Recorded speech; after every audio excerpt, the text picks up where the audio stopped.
کہانی کا موضوع ملاوٹ۔ آج معیز نے جب اسلامیات کی ٹیچر سے سنا کہ آپ صلی اللہ علیہ وآلہ وسلم نے فرمایا جو ملاوٹ کرتا ہے وہ ہم میں سے نہیں، معیز نے سوچا ہمیں ان باتوں سے بچنا ہوگا جن باتوں سے اسلام نے ہمیں روکا ہے۔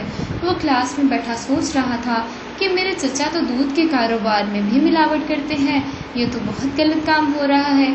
میں بھی آج ہی گھر جا کر اپنے چچا سے بات کروں گا۔ صرف پیسہ کمانا ہی ہمارا نصب العین نہیں ہونا چاہیے۔ معیز گھر آ کر چچا جان کو دیکھ کر ان کے پاس آ بیٹھا اور پوچھنے لگا، چچا جان آپ اس وقت گھر میں ہیں؟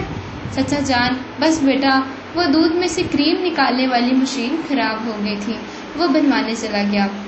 چچا جان، کیا آپ دودھ میں سے کریم ہی نکالتے ہیں؟ جی بیٹا، وہ کریم ہم علیحدہ بیچ لیتے ہیں، وہ مکھن بن جاتا ہے، اس طرح آمدنی اچھی ہو جاتی ہے۔ بیٹا تم بڑے ہو گئے تو سب جان جاؤ گے۔ معیز کی ہمت نہیں ہوئی اور وہ خاموش ہو گیا۔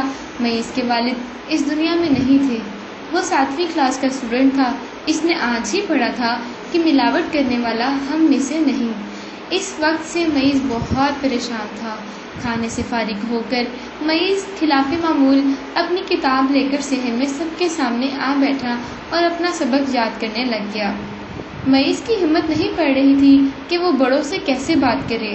ایسا طریقہ کیا ہو سکتا ہے جس سے مقصد حاصل ہو جائے اور بڑوں کا احترام بھی باقی رہے۔ یہ سوچ کر معیز نے اپنا سبق اونچی آواز میں پڑھنا شروع کر دیا۔ معیز چاہتا تھا کہ سب کو اس حدیث کے بارے میں بتا سکے، جس نے ملاوٹ کی وہ ہم میں سے نہیں۔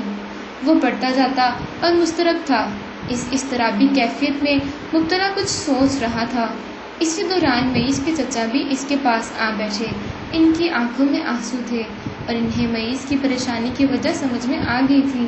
انہوں نے رندھی آواز میں کہا، بیٹا میں تو ان پڑھ آدمی تھا، مجھے تو ان باتوں کا علم ہی نہیں تھا، تم نے آج میری آنکھیں کھول دیں۔ آئندہ میں کبھی بھی ملاوٹ کے بارے میں نہیں سوچوں گا اور اپنے رب سے بھی اپنے لیے معافی مانگوں گا۔ یہ سب سن کر معیز بہت خوش ہوا۔